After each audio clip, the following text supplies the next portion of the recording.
So before we get into masses, why don't we talk a little bit about the thoracic outlet syndrome. The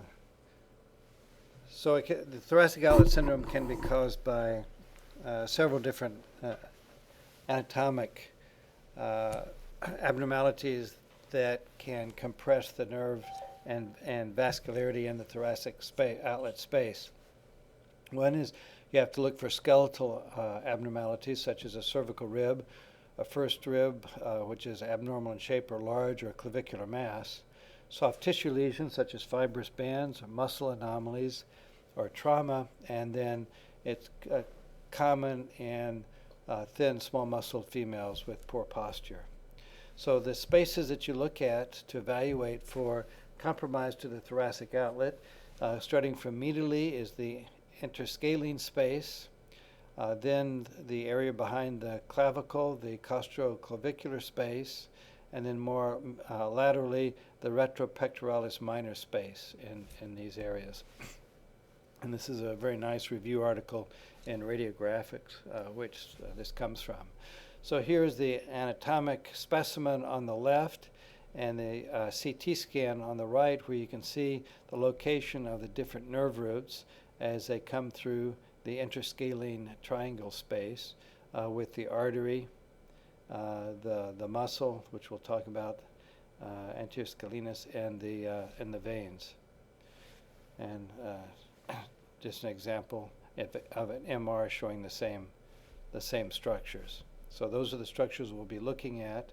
If we go a little bit more laterally, we can see the different structures here by the clavicle, between the clavicle and the first rib. So this is more laterally where the different structures we're going to be looking for, and there's the MR examination showing those structures, and then the retropectoralis minor space farther out. And in general, I've generally found that when I've evaluated this and found pathologies, it's more likely to see them more medially than laterally. And there we can see the different structures that we'll be looking for. So the other thing to recognize is that there is a change between the arm being up and down, and one of the reasons why when you evaluate this area, clinically you'll check the blood pressure with the arm up and the arm down, because you can get kinking or compression of vascular structures depending upon position, especially in the small muscled female, which we can see here. There's the arm down with good flow in the vein and much more constricted with the arm up. So here's a 21-year-old gymnast with left arm tingling when the arm was up. This is the arm down, which we can see there's nice flow in the artery. Here are the arms up, and you can see a cutoff on that side. And this patient had pretty well documented by other means of thoracic outlet syndrome, but it was only appreciated with the arms up. So when you evaluate this, and for many years I found that this was grossly over-evaluated, but it's important to know exactly what they're finding clinically that they're calling thoracic outlet syndrome, because many people will use that term for different clinical findings. And if it has to do with elevation of the arm, then you have to evaluate the person in the position of symptoms in order to be able to evaluate it well. And so here's a thoracic outlet in a thin female. Here's with the arm in neutral or down position. Here is the abducted position, and we can see a lot of shifting of the anatomy when that occurs. Here's a neutral position, abducted, and we can see how much more constrained this space is in the abducted position or arms up position. Just showing the difference between the two.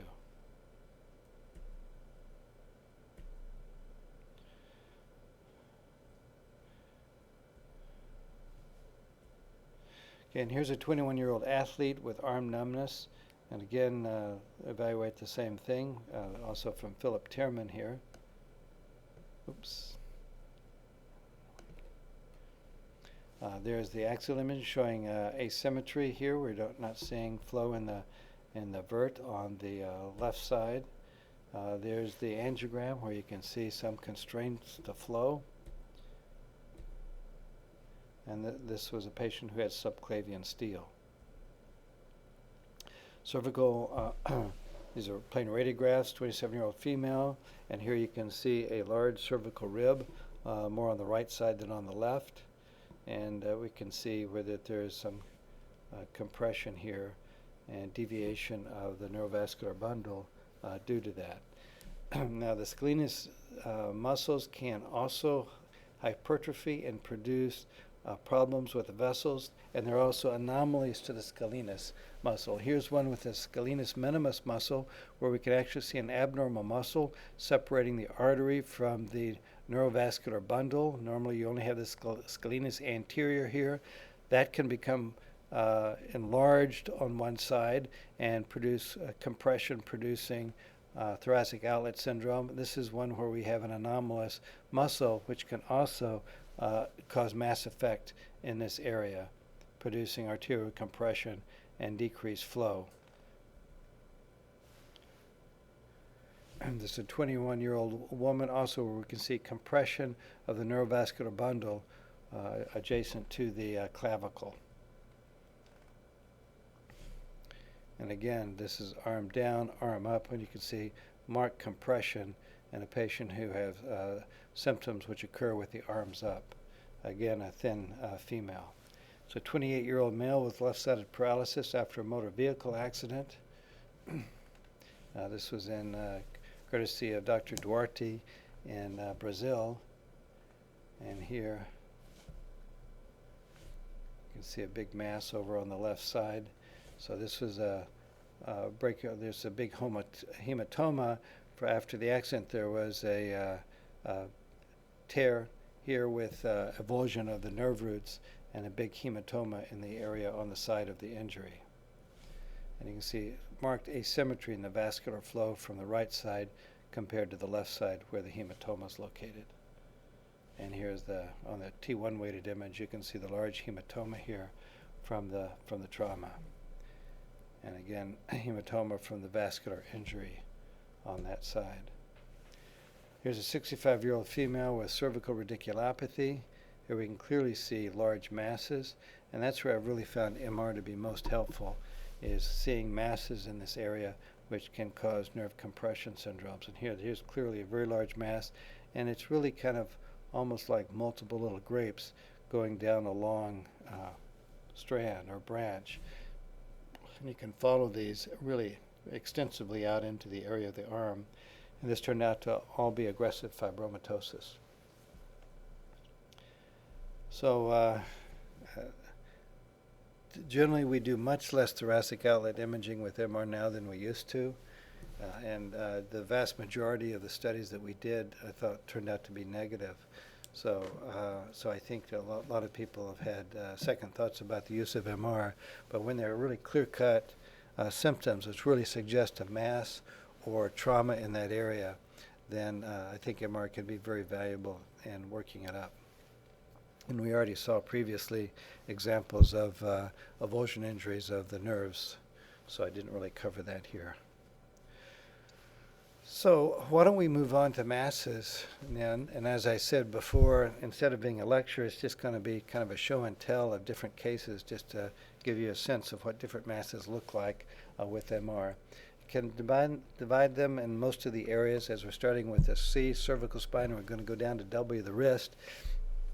Generally start out with benign and then malignant. And in areas where I have a kind of a lot of pathology to show, we'll divide it into bone and soft tissue masses as kind of separate categories. So here's the first. Pratima, why don't you take this case? Okay, two sagittal views of the cervical spine. Anteriorly, right, in the upper prevertebral soft tissues, there is a intermediate T1 and high T2 signal intensity lesion that causes mild mass effect. It's fluid density. I would like to see contrast enhancement, but based on this, could be like a tone wall cyst. Yeah. Right. Okay. Shobi. All right, sagittal images of the C-spine demonstrate a mass that's right. Yeah, it's trying to localize it. It's at the below the base of the tongue, but anterior to the epiglottis.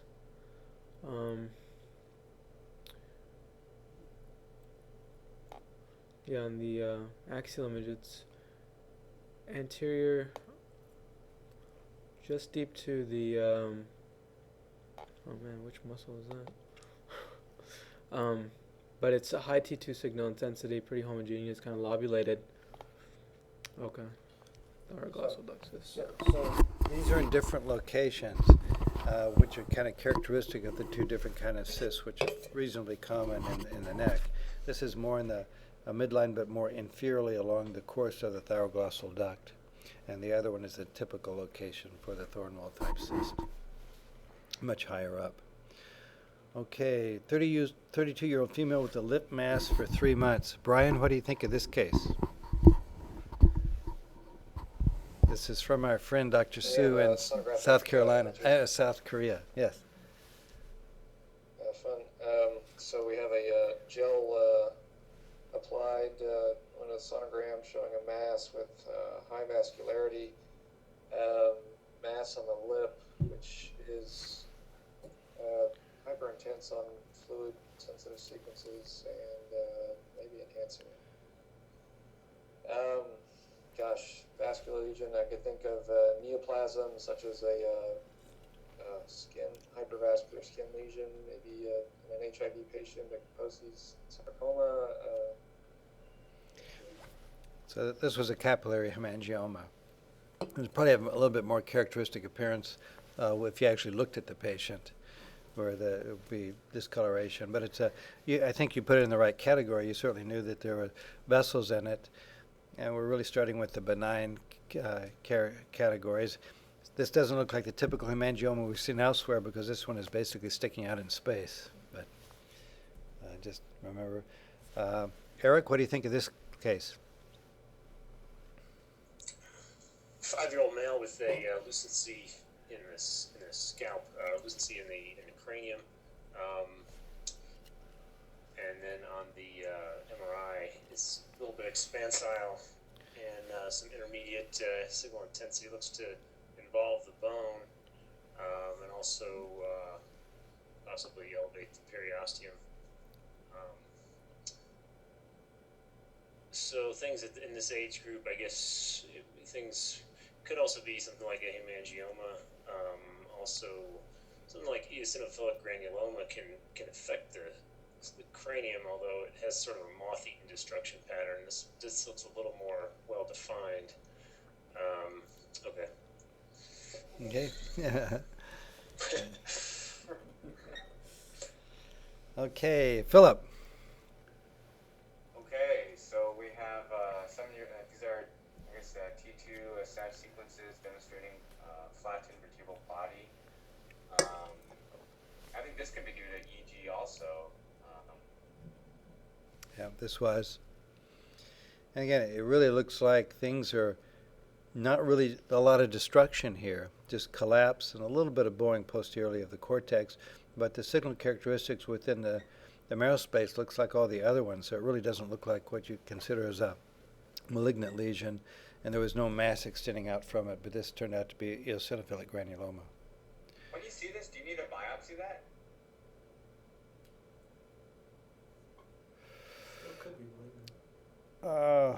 Well, looking at the other images, there was really no mass extending outward. I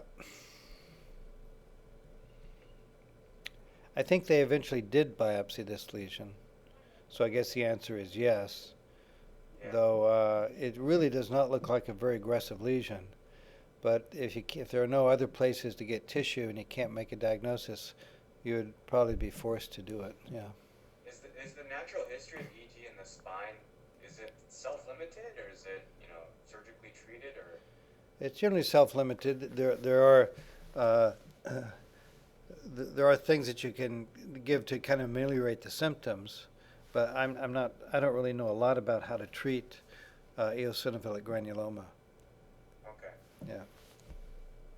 But I think you treat it mostly symptomatically.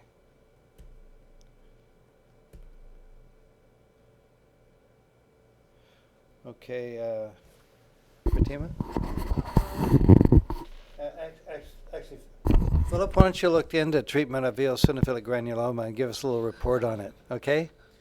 I was just about to look it up for you. Good, thank you. I saw that coming. Okay, so in the mid-thoracic vertebral bodies, there is a high T2 signal throughout. I don't know what this is. There's some deformity to the vertebral bodies too. Do we have, right? Yeah, I don't know. Yeah, I wouldn't have guessed that. I don't know. Do you know what Letterer-Siwe disease is? It's the ET, right? It's a type of. Yeah, it's a more aggressive form, right? Yep. Okay, another Dr. Sue case. So sagittal images to the cervical spine. In the posterior soft tissues, there's a large heterogeneous signal mass confined to the subcutaneous fat. It's totally different or heterogeneous signal throughout. Ultrasound does not help me, and axial images. So let me see. Does it sat out? Yeah, it's okay. I was gonna say it's probably has fat within it because it's a large portion of it is satting out, but fibrolipoma, I guess. All right. So it's a fibrous lipoma, and it had margins look very sharply demarcated. Almost looks like it's encapsulated. But anytime it's not, as we talked about before, anytime it's not complete lipid, and you have this kind of internal signal intensity, the differential really has to include a liposarcoma. And with this amount of fat, it would be low grade, but these generally need to be biopsied. And the fact that it was so well encapsulated wouldn't make liposarcoma less likely? No. Well, these kind of lesions that are kind of dirty lipoma lesions, the vast majority of them are benign, but you can't really make that determination by imaging. That has to be done pathologically. So they really need to be treated as though they're all low-grade liposarcomas. Yeah.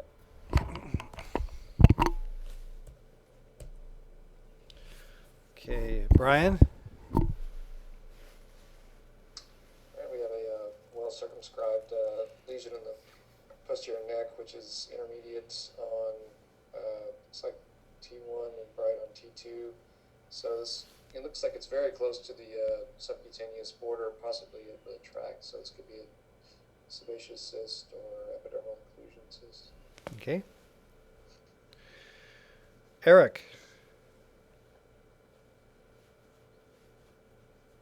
Okay, 71-year-old male, fat set, axial and sagittal images showing a well-defined high T2 signal intensity, pretty superficial posterior mass. Looks similar to that previous case, possibly a sebaceous cyst or epidermoid inclusion cyst. Yeah, in this case. We've kind of talked about those before. Again, it's generally from trauma. The thought, and many of these are most commonly in the hands, where by some sort of puncture you induce epidermal tissue deep to the skin, and it kind of grows and typically kind of encapsulates there. But this turned out to be an epidermoid inclusion cyst. Philippe? Okay, so there's kind of so these are multiple sagittal images through the spine, and it looks like there are extraaxial fluid density of fluid masses along the posterior aspects of the epidural sac. So I question like an arachnoid cyst or maybe a myelomeningeal seal or Yeah, there's no enhancement. Water sac doesn't really enhance. Yeah, there's doesn't really enhance. It's just kind of showing a cartoon example, and it was an arachnoid cyst. All right. Pratima. So coronal and sagittal images of the thoracolumbar spine demonstrate a low T1 and bright T2 lesion, signal intensity lesion extending into the neural foramen there. So yeah, it's cystic. So arachnoid cyst. It could be. Yeah. Thank you. Sorry about that. I thought I had some other images there. Okay. Shobi. Okay, axial images showing in the right posterior subcutaneous soft tissue is a round lesion, which is low on T1, sats out, fairly hypoechoic on ultrasound with peripheral vascularity and internal vascularity. I guess something associated with the hair. Yeah. Right. Okay. So it's a hair follicle. Benign hair follicle tumor.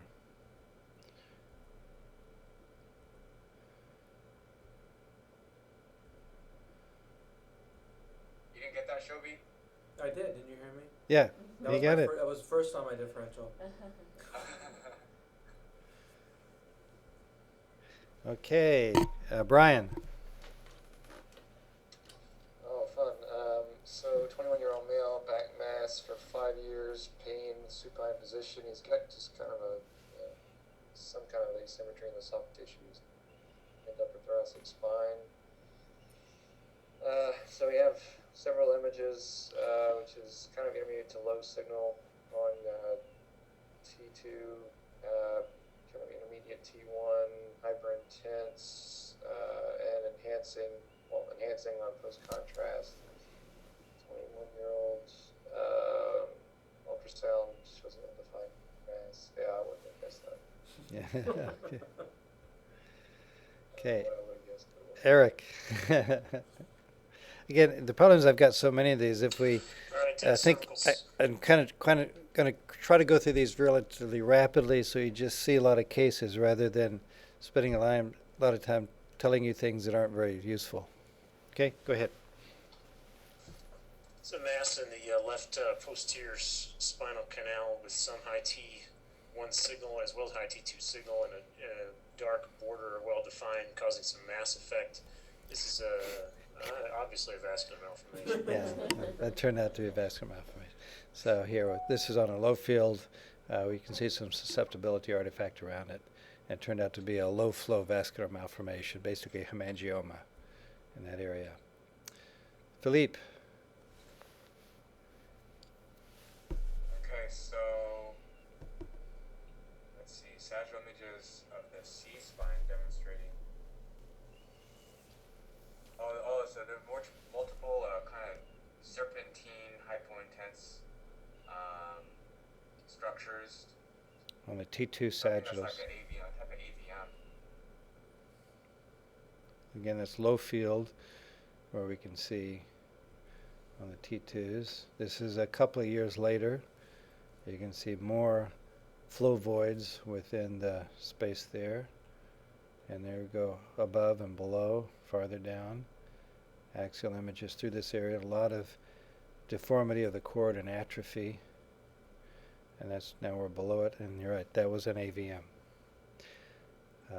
At a higher field, I think we could have seen the actual nidus much better and the actual vascularity to it better. Pratima. Okay, neck pain after exercise. So at C1, C2, there's a high density structure on the lateral and anterior aspect of the odontoid process.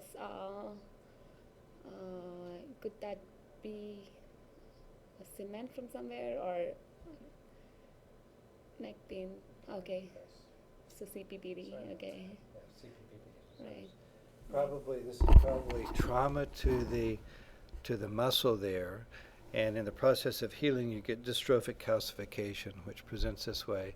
It's it's really kind of a calcific tendonitis or musculitis in this area. It can be very painful, but actually it can respond very well to anti-inflammatories, and and resolve fairly well. The time course of resolution is very variable, but basically it's similar to calcific tendonitis of the shoulder, which also can either stay for long periods of time or can resolve very rapidly with nonsteroidals.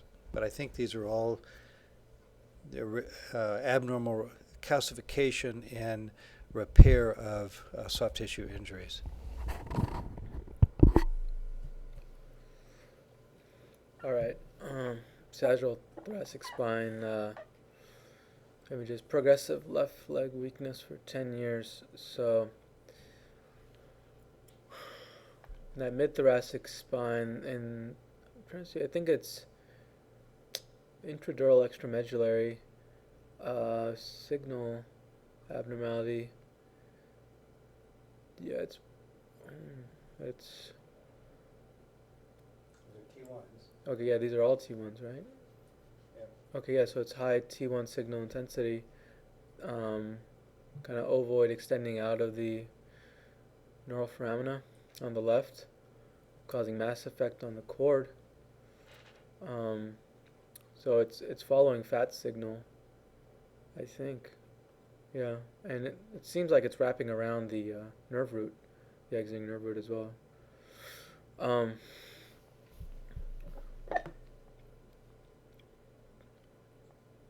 These are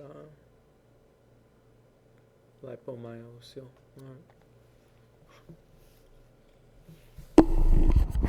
Brian.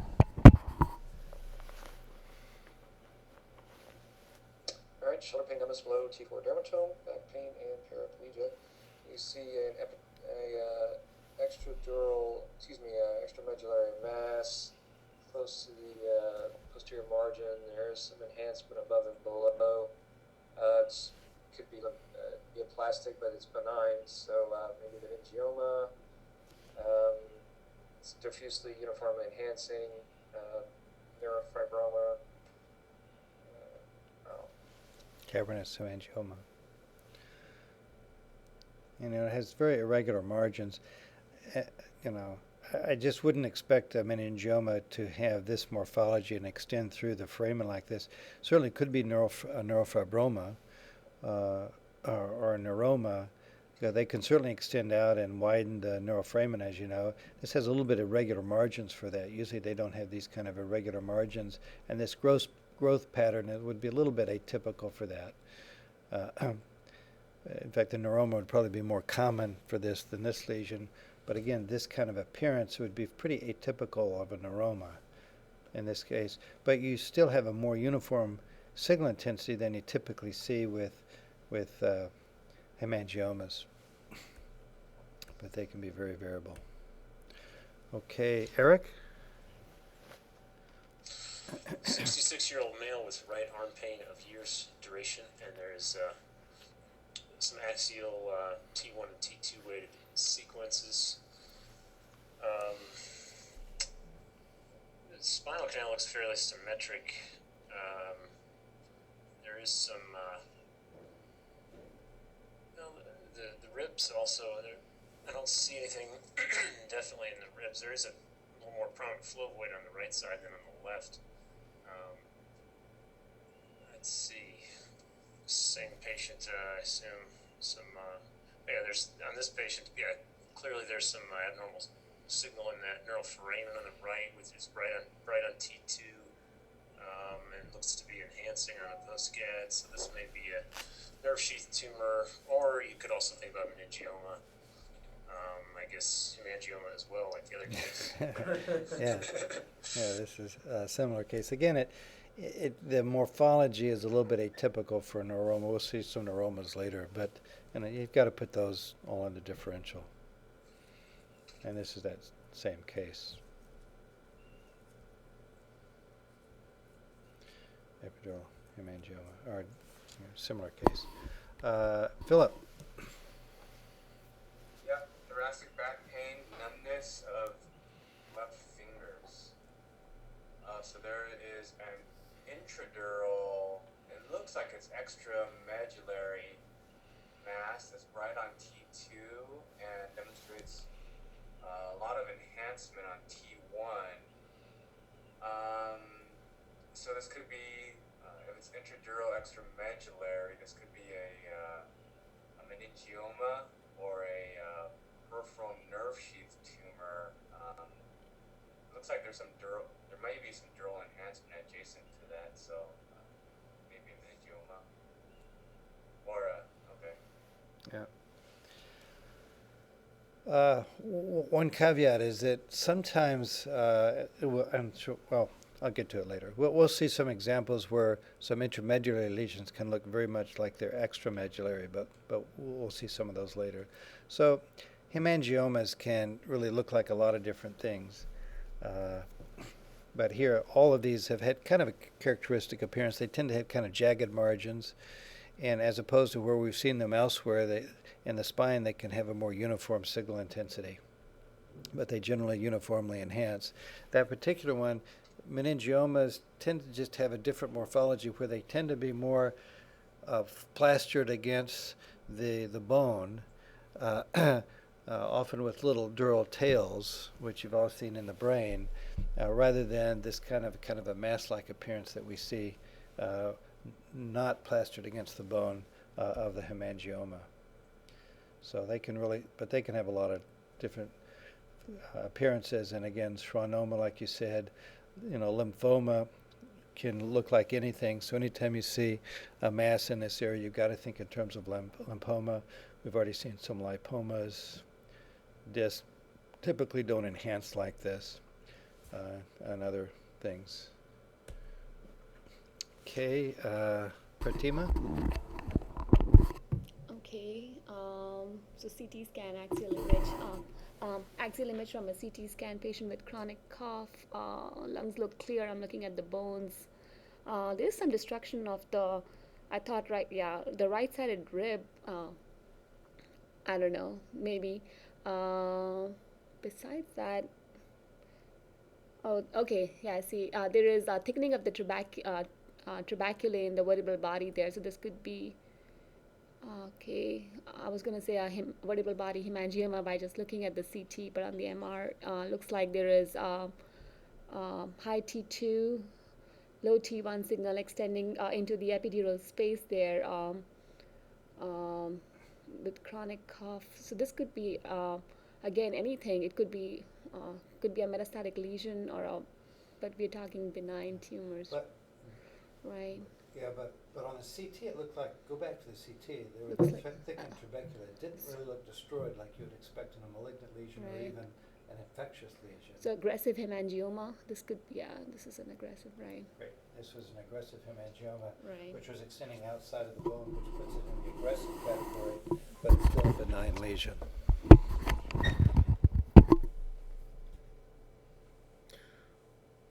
Okay, 51-year-old female with cervical pain for 4 months. Sagittal C-spine images demonstrate diffuse increased signal intensity in that mid or lower cervical vertebral body. There are thin vertical low signal lines which probably represent trabeculae. So, and again, extension into the epidural space. So this looks like another aggressive hemangioma. So that's salt and pepper appearance in the axial. Brian? 86 with buttock pain and cervical cancer. We've got contiguous levels of increased T2 signal and enhancing extradural mass. Well, I can't tell if it's enhancing actually. Wow. So this could be metastatic. I mean, it's also involving the posterior elements. Could be diffuse hemangioma. Yeah, we can't definitely say whether it's enhancing, because I really do believe you need a T1 fat set pre, because a lot of things can be bright on T1 fat set even if they're not enhancing. But most people would call this enhancing. But I really think to do that correctly, it's really important to have a T1 pre, though some people will not agree with that, but I really think it's worth the extra couple of minutes to get the T1 pre, because I've seen so many errors where people have called enhancing masses and put it into that category, when in reality it wasn't enhancing, it was just bright on the T1 fat set. post, and you guys have already seen multiple examples of that, and we'll see some more too. So here are the axials. And again, it's fairly diffuse. It's got intra and extra osseous components, but it's got fairly smooth margins abutting the spinal cord. So again, this kind of has a aggressive meningioma appearance, but I'm still worried about it. Yeah, a little bit bigger one, but it shows how it can really involve multiple levels rather than just one. So there would be a differential for that case. Yeah. On a case like that, it's funny. Malignant disease, it would be very odd for it to involve two levels like that. But you'd certainly have to put that in the differential if that's metastatic disease or something. Would be what one would be concerned about there. Doesn't look typical of many infections, but some of the more unusual ones, you can have multiple levels. Cocci can do things like that. TB certainly likes multiple levels, but it tends to have very large fluid collections that I think we've already seen in the infectious standpoint, so it'd be a little bit atypical for that. But this was a hemangioma. Okay, let's see, who's next? Eric?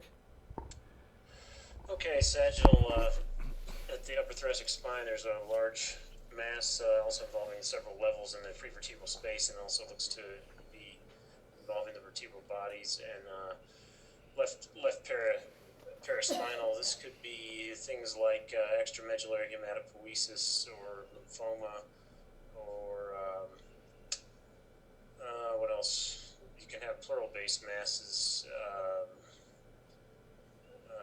and you can see on the X-ray in the left and on the CT axial looks to be bone does appear to be involved with possibly some destructive changes. Looks like a fairly aggressive lesion for a benign lecture, but it's okay. Yeah, I think we're getting out of the benign now. Yeah, that's right. No, we're no longer benign. So this is a very aggressive malignant lesion. So I think we're making that, but it would be, as we talked about in the overall lecture, this would be in the vascular category. And as we saw, I think we saw one case of the knee where the guy died just a few months after the MR was done, which was in the posterior part of the knee. These are very aggressive malignant lesions. Okay, Philip. Yes. So 27 female periparesis, tingling sensation, sudden onset left leg. Okay.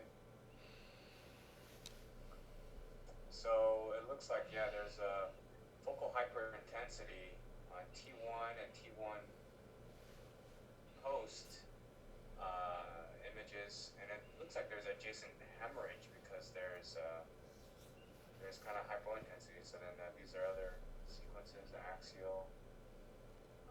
There's a proximal. Looks like there's proximal syrinx. Okay, cavernous. So I don't know how the hemangiopericytoma got in there, but so this is just a very long vascular lesion. It really looks vascular with a little either hemosiderin or some changes here within the cord. So it was just a long vascular malformation. And here we can see something that looks fairly similar with areas, probably little areas of hemorrhage within the cord. So these are cavernous malformations of the cord. If someone has like an old, like epidural hemorrhage, Yeah. how long will like hemosiderin be there after let's say the bleeding resolves? Like, would you expect to see it there for a long time? A long time. Okay. Yeah. Hemosiderin tends to stain the tissues for a long period of time. Yeah. And then here's just some other examples from the literature of vascular lesions within the cord. And here as well. So that hemangiopericytoma should be at the end of these. These are more of the benign kind. Okay, Pratima. Okay. So posterior to the, one of the upper thoracic vertebral bodies, there is bright T2, kind of diffuse increased signal there. That's compressing the cord posteriorly and kind of and narrowing it down Treated AVM. I would not have guessed that. Right. There's nothing to suggest that it's an AVM in the. I No. mean, besides the location, but yeah. It's just that it's what you have here is severe cord is what it is. And when they treated it, there was a ischemic assault to the cord over a long area where the cord really lost its vascular supply. And that's why you have a long segment severe atrophy from the ischemic event.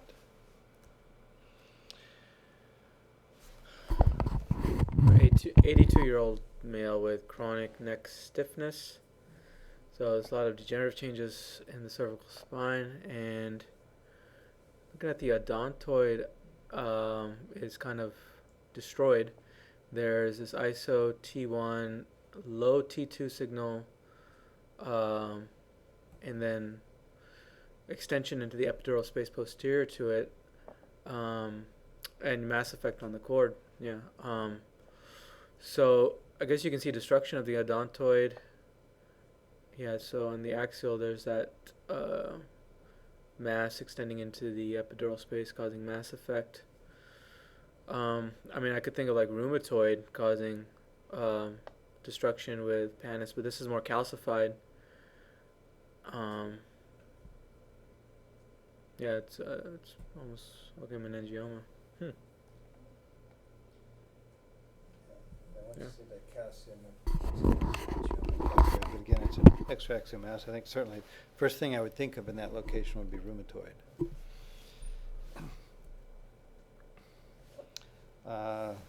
Brian. Alright, so we have a sagittal T1 on the spine showing a subtly increased signal in several vertebral bodies. T2 again, very subtle, and then we see a little mass there posterior. I don't know if that's just part of the facet or ligament to flavum that's sticking out anteriorly, part of the axials. Doesn't enhance. Doesn't look like it enhances at least. So I mean, this could be degenerative, could be a permanent ligament flavum. I came out with a cross section. Epidural, it's extramedullary mass. See it here. Okay. Could be meningioma. Could be. It's calcified, so I start favoring meningioma in this case.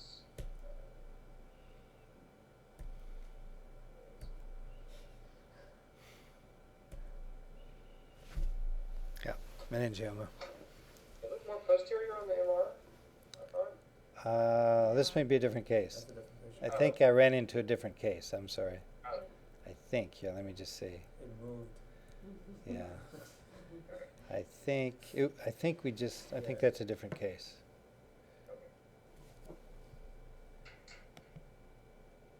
Yeah, I should let me just correct this right now so I don't.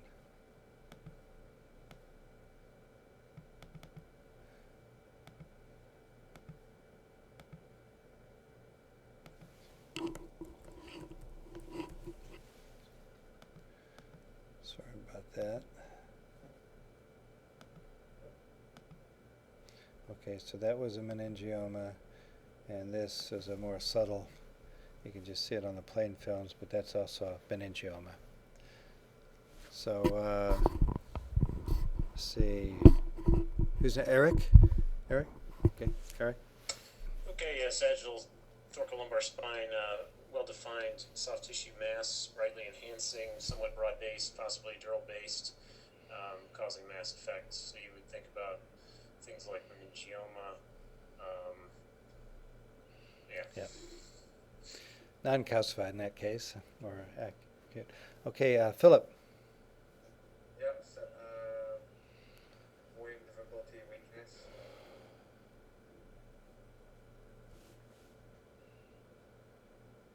Alright, so there's a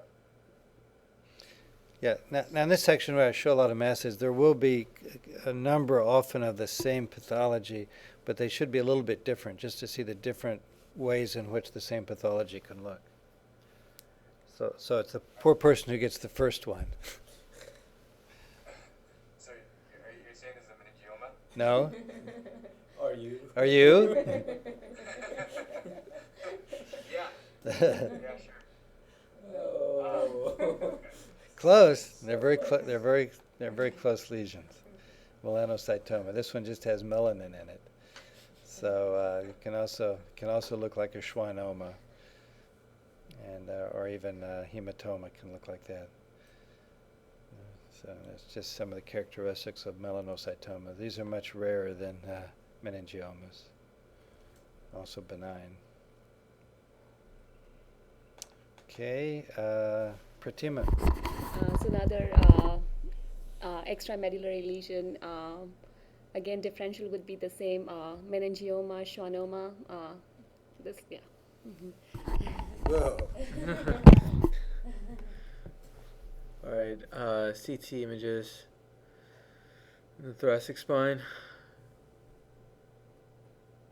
showing anterior in the anterior spinal canal a mass causing a mass effect on the spinal cord. Same patient, right? So it's ISO on T1, low on T2, probably a meningioma again. Yeah, avid enhancement. Oh, extramedullary schwannoma. Yeah. Yeah, we can't get too cocky as radiologists. And that's indifferent.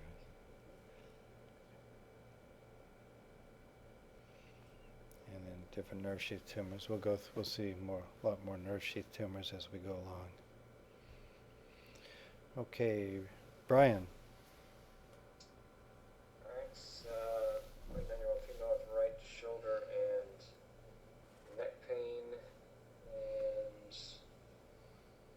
got funnel and oblique cervical spine films. I'm not seeing the spinous processes as well as the upper cervical spine. That has nothing to do with this case. We see a hyperintense lobulated mass extending and expanding from the foramen. There's also an extradural component as well as vertebral. Alright, that would have been well suited for me. So differential includes lymphoma. Yeah, lymphoma typically doesn't go in and out through the foramina, but it can do anything, so it never hurts to put that in the differential. Nerve sheath tumor, I guess extensive.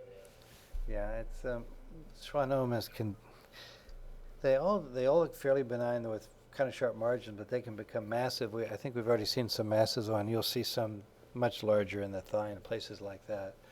But here, these kind of lesions going through the neuroforamina, it's going to be some sort of a schwannoma or neurofibroma, kind of until proven otherwise. This one's a little bit larger than before. I think this one you'd certainly have to think about a hemangioma, like we saw before. But tumors going through the neuroforamina like this, most of the time are going to be some sort of benign neurotumor.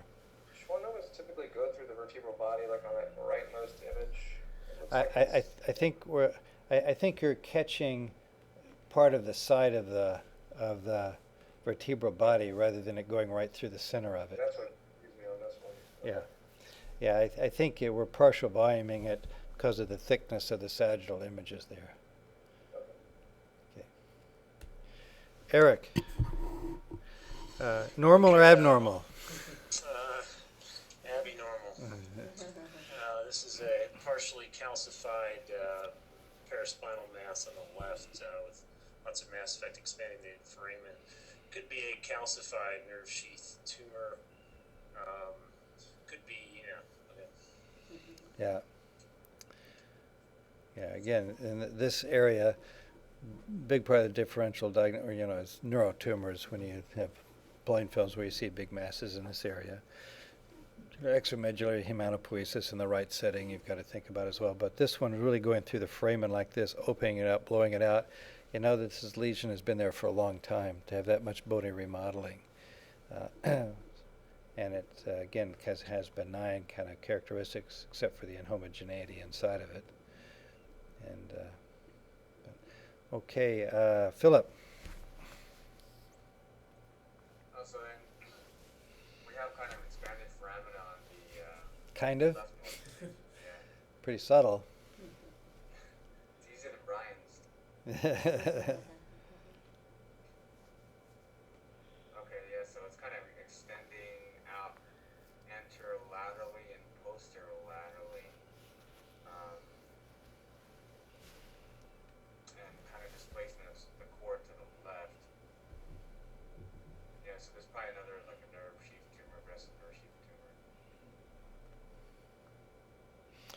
And then they operated on this, and there you can see the post-operative change, and this was another schwannoma. So why don't we stop here and pick up tomorrow. Any questions? Okay, and Philip, you'll teach us how to treat eosinophilic granuloma. Oh, I sent you an email teaching how to do that. Okay, I can't read. Okay. All right, so you'll just go over it with us first thing tomorrow. Okay. Okay, Sure. thanks. Bye. All right, thank you. Thanks, Dr. Cruz. Yep.